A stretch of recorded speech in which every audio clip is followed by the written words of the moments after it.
নেতৃবৃন্দ, আমার সামনে উপস্থিত মিডিয়ার ভাইরা এবং সমবেত দেশপ্রেমিক জনতা, আসসালামু আলাইকুম। আজ 23শে জুন, ঐতিহাসিক দিন। এই 23শে জুনে পলাশীর প্রান্তরে মির্জাফরের দল নবাব সিরাজউদ্দৌলার সাথে বেইমানি করে বাংলার স্বাধীনতা এবং সার্বভৌমত্বকে ইংরেজদের হাতে বিকিয়ে দিয়েছিল।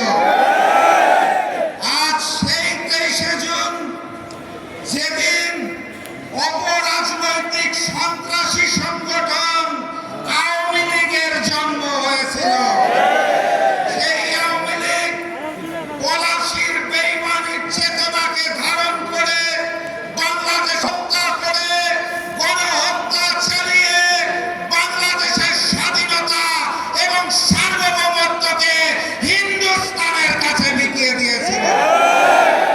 আজকের এই 23শে জুনে, এই ঐতিহাসিক বিজয়নগর পল্টনে আমাদের সকলকে শপথ নিতে হবে, এই যুগের নতুন মির্জাফরেরা, এই যুগের নতুন শেখেরা, যারা বাংলাদেশের স্বাধীনতা, সার্বভৌমত্ব এবং মানচিত্রকে বিকিয়ে দিতে চায়, তাদের বিরুদ্ধে লড়াই হবে।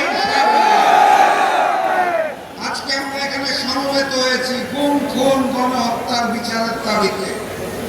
কার কাছে বিচার চাই?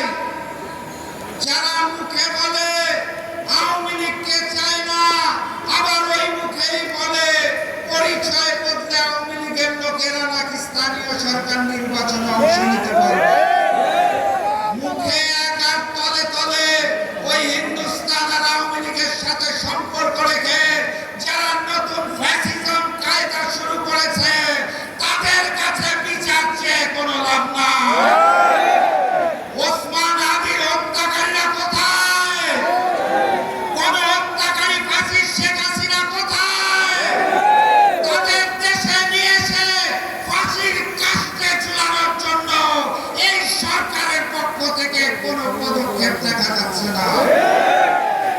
অতএব বিচার যদি চাইতে হয়, তাহলে আমিরে জামাত ডক্টর শফিকুর রহমান খুলনা সমাবেশে বলে দিয়েছেন, অনিবার্য বিপ্লবের প্রস্তুতি নিন, নতুন বিপ্লবের মাধ্যমে